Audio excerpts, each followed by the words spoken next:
Halo semuanya, ketemu lagi dengan saya Chef Cesar. Saya hari ini akan buat roti, ya, roti manis, rasa yang Indonesia banget, yaitu rasa pandan nanas. Ya, jadi kita akan buat rotinya rasa pandan, kemudian kita akan isi dengan selai nanas.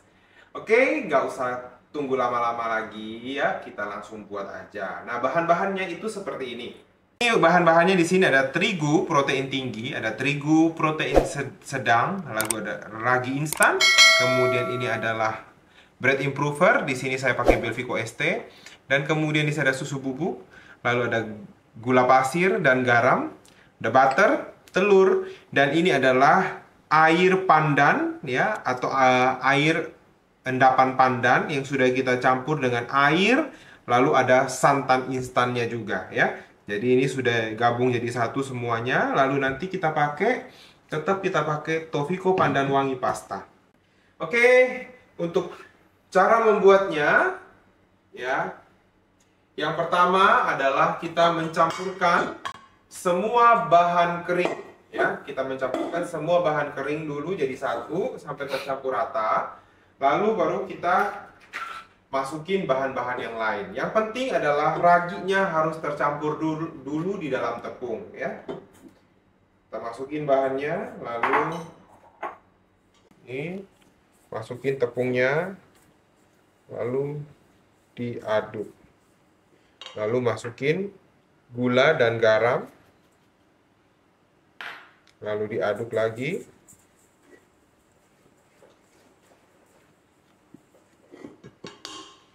Lalu kita masukin telur.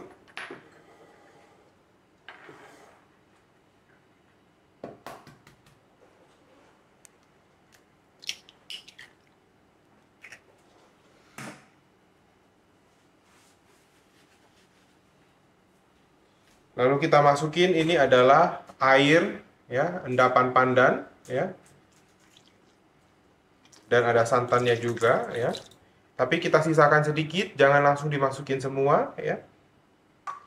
Ini kita aduk ya. Oke, kita lupa. Ini Tofiko Pandan Wangi Pasta ya. Jangan sampai lupa ya. Ini akan membuat rasa pandannya lebih strong lagi dan warnanya lebih bagus ya. Kita aduk, masukin.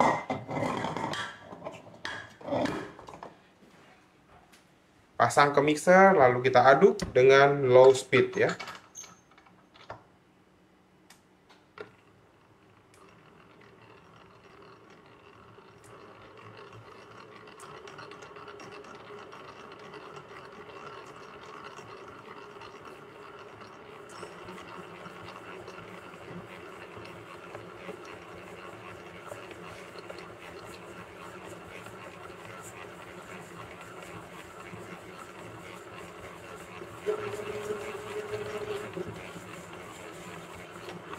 Kita aduk sampai tercampur rata, sampai dia menjadi adonan yang menggumpal. Lalu setelah itu kita masukin butter ya. Kalau terlihat adonannya masih terlalu kering, boleh kita tambahkan dengan sisa cairan ya, sedikit lagi. Tapi tetap jangan masukin dulu semua karena ini belum dicampurin butter. Setelah sudah menggumpal seperti ini,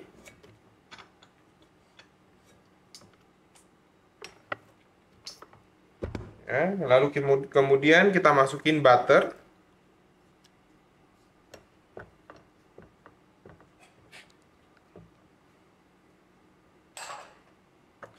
Lalu kemudian kita mixer lagi dengan kecepatan medium sampai tercampur rata. Setelah sudah tercampur rata, lalu kita cek adonannya udah cukup belum. Kalau belum cukup, masih terlalu keras, kita boleh tambahkan dengan sisa cairannya.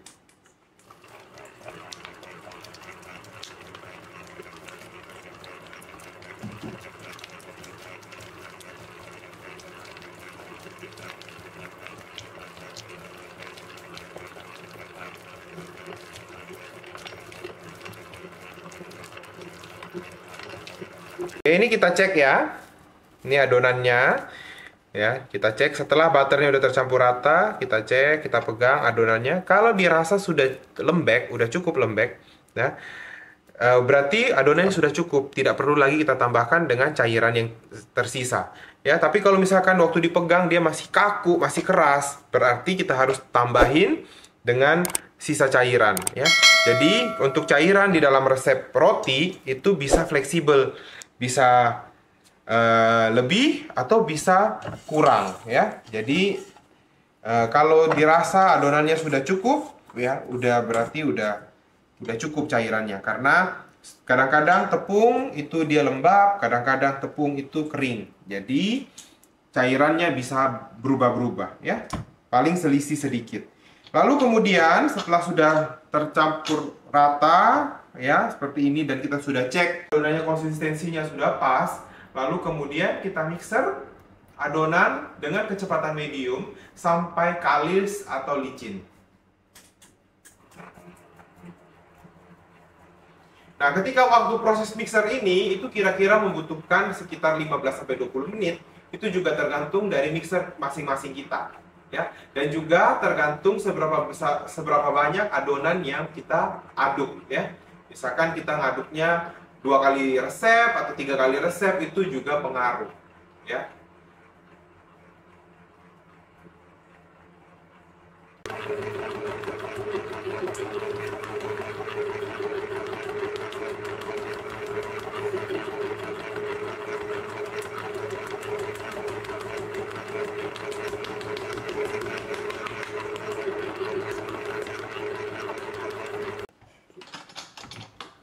Adonannya sudah terlihat kalis, kita cek. Ini kita lebarin seperti ini. Tuh, dia sudah elastis, sudah berupa membran yang tipis, tuh seperti ini ya. Lalu kemudian ini kita keluarkan dari mixer.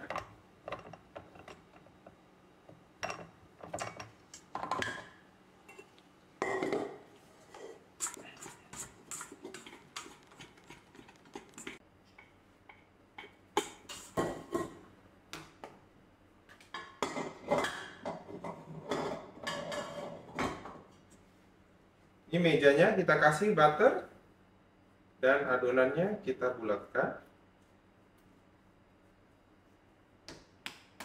Dan kita tutup dengan plastik.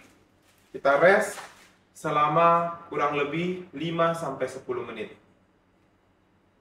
Nah, ini rotinya, adonan rotinya sudah 5 menit. Sekarang kita timbang ya. Saya akan menggunakan cetakan seperti ini ya. Nanti kita akan timbang dengan berat 60 gram ya. Untuk cetakan yang seperti ini ya, bisa order di Tokopedia saya ya.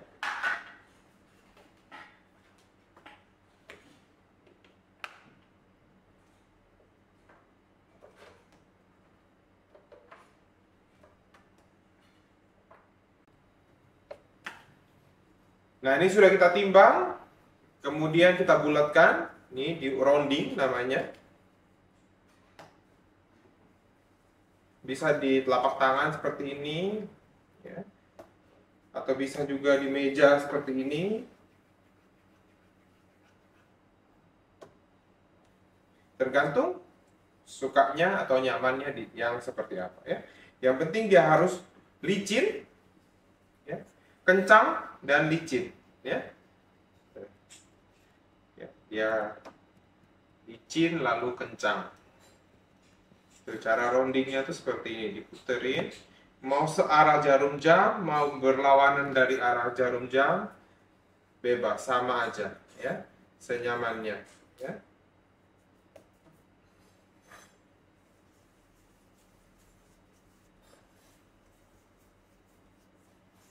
Lalu kemudian kita resting lagi selama 5 menit, ditutup dengan plastik.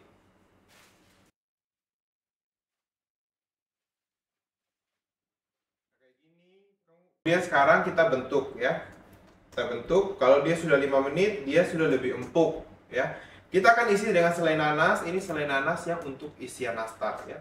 Bisa beli udah jadi di toko bahan kue atau mungkin supermarket juga ada ya. Oke, kita bentuk, kita tipiskan adonannya. Kalau buatnya banyak, adonan yang menunggu ini harus tetap ditutup plastik ya.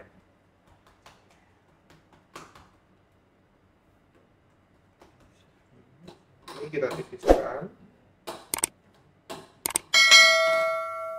Lalu kemudian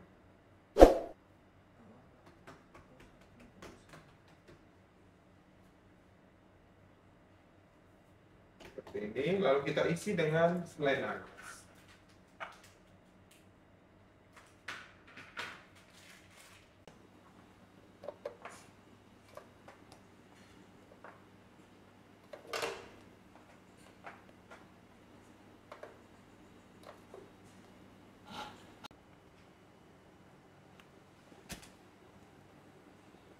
Lalu ini kita gulung seperti ini ya.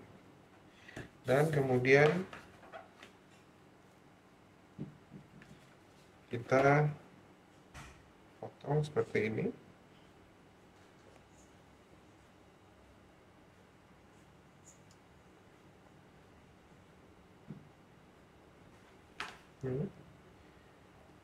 Ini kita tarik, lalu kita gulung seperti ini ya.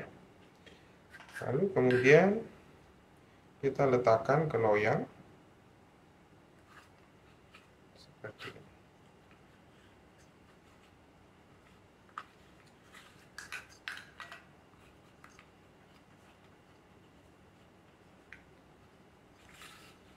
Ya.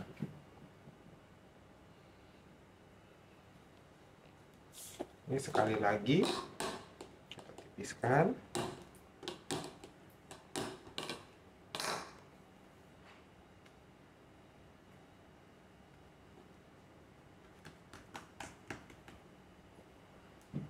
Ini harus diginiin ujungnya supaya ketika nanti digulung ujungnya bisa nempel dan tidak terbuka ya. Lalu kemudian kita gulung seperti ini. Dan ini kita potong.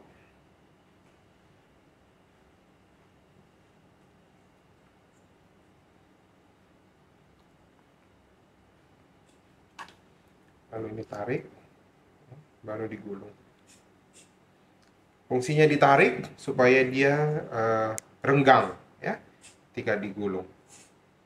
Jadi motifnya keluar.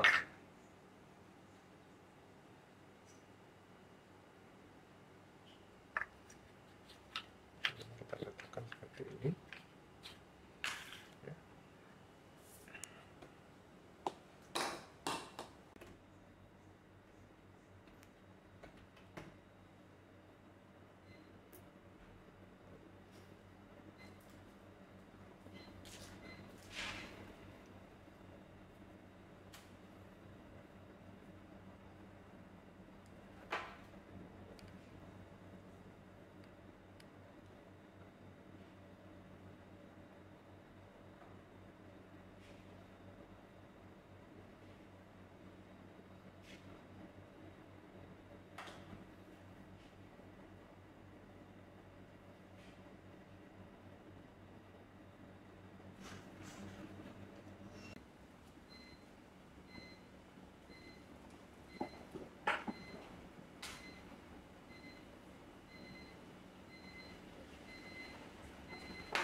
Ini gulung, tekuk, letakkan ke cetakan. Nah, sudah jadi semuanya ya. Lalu kemudian kita proving ya, kita fermentasikan selama kurang lebih sampai setengah mengembang, kira-kira sekitar 25 menit sampai 30 menit. Setelah itu baru kita poles ya, karena ini menggunakan cetakan ya. Kalau menggunakan cetakan seperti ini, tunggu setengah mengembang baru dipoles. Tapi kalau langsung taruh di loyang, itu boleh langsung dipoles. Atau kalau misalkan taruh di paper case, juga langsung dipoles ya. Tetapi kalau menggunakan cetakan seperti ini, yang akan dilepas dari cetakan, tunggu nanti setengah mengembang baru dipoles ya. Ini kita masukin ke proving, kita proving sampai setengah mengembang.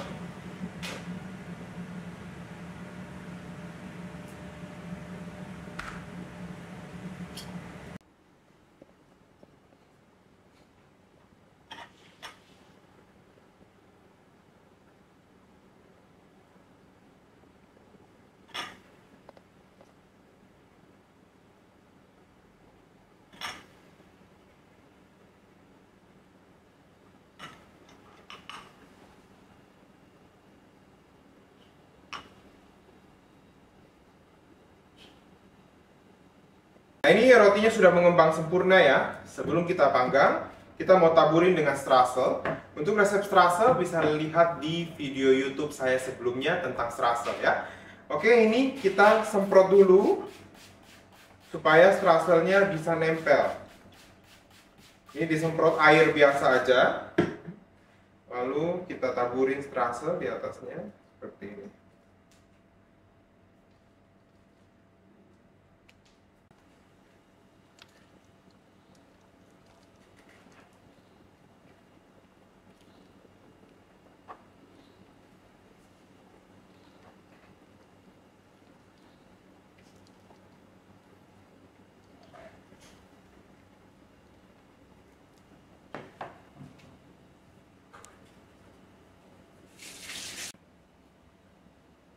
Ini kita masukin ke oven.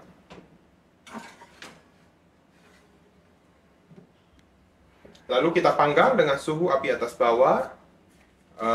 Api bawahnya 200 derajat Celcius dan api atasnya 170 derajat Celcius.